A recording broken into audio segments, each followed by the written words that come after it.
James, a 2-0 victory on the opening day of the season away from home, your two strikers scoring. Can it get any better? It's a good day. We wanted a clean sheet.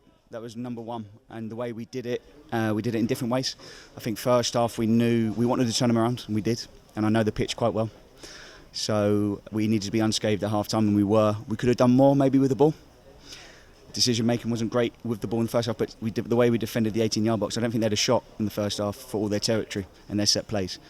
The other thing we can work on, obviously, gave too many sloppy fouls away, so we gave them the opportunity, but we defended the box really well. Second half, we knew when we opened up the pitch, we wanted to get our counter press proper right. We just pinned them in, didn't we? And the goals were coming.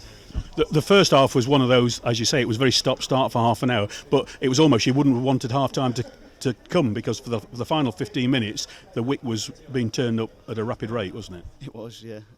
Perfect for the game plan. It's what we wanted to do. I'm really pleased. Obviously, first game back, it was about the people coming back into the stadium for the home team as well and the away team, and I thought the atmosphere was great. Credit to Aldershot and their supporters. But yeah, really pleasing for us. 2-0 first day of the season. Can't ask for any more. And at half time you must have been thinking we need to get the two strikers in the game a bit more, so they both score. Yeah, we knew though. We knew they would come into the game because it worked well for us. We just needed to make sure that first passage, however long that was, whether it was 25 minutes, 30 minutes, they would come with full of energy, and I knew that the fitness would kick in. And the game plan, the second half, obviously to open up the pitch and make more passes and get in different ways, in variations, short and long. I thought we'd done really well, but ultimately the big thing the second half is when you open up the pitch, your pressure when it turns over needs to be high, and it was. And just how luxurious is it to be able to bring on the likes of Khan and Carline and Clark off the bench to put some fresh legs on? Yeah, it is, but it's part and parcel of the game. There's other teams in the league that have got big squads as well, and they made their subs, we made ours, and ours impacted it probably a little bit more than theirs.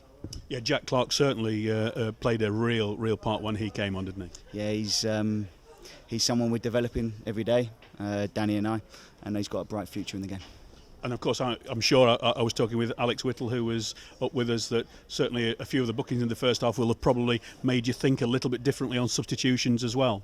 Yeah, and to be fair, my staff are in my ear a lot, but you know me, I don't hear a lot when the game's going on. And I think the players, Alex gave a little bit of a secret away. I think one or two of them might be quite pleased that there's fans in the ground as well, so they might not be able to hear you quite as much. Oh, is that what he said, is it? He won't be doing the commentary again then. But the fans, 623 coming down a 350-360 mile round trip. How great was it when they were celebrating with the players after the goals? Yeah, football's nothing without fans, is it? So yeah, we had a great season last year. We missed them sorely, and magnificent to turn up in those numbers, loud from the warm-up. And I think that the players made them proud. You have to win games in different ways. We won the game with two different performances within the game, so first half and second half, and that's what we wanted, and it paid off. And whilst the headlines will belong to Shimanga and Rowe, certainly the view on the back row at the press box here was that Jamie Grimes was the man today. Was he? We had a few good performances. I don't want to single anyone out. There's things to work on still. Look, it's one game. We've got 43 left, and Jack and Alex obviously not being involved in the squad, it's tough on them because they've done really well in pre-season. But they might come out of the stands and go straight into the team. That's what we need to do. It's about the squad. It's not about any individuals. No one's greater than the team. And yeah, that will hopefully give us some confidence going into next week, Wealdstone and Kingsley.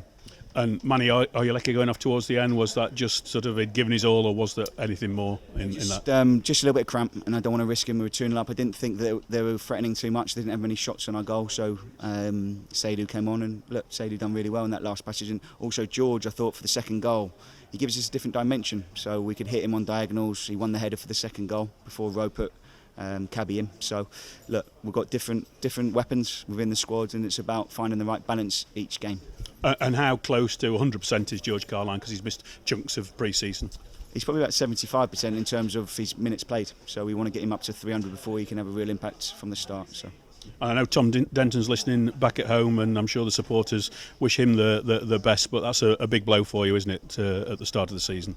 Yeah, he gives you something different. I've just spoke about that, didn't I, about players providing different weapons.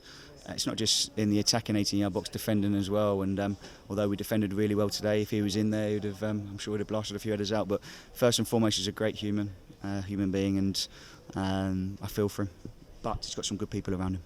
And the first game of the season is always strange. You have 6 weeks to concentrate on one game, building up for one game. Now, all of a sudden, it's 6 days that you have to concentrate. So, do you have to change the way that you approach things now? We're on to the Saturday, Tuesday game with Wealdstone coming up next week. Yeah, you have to change what you're doing, of course, in your training week, depending on the schedule.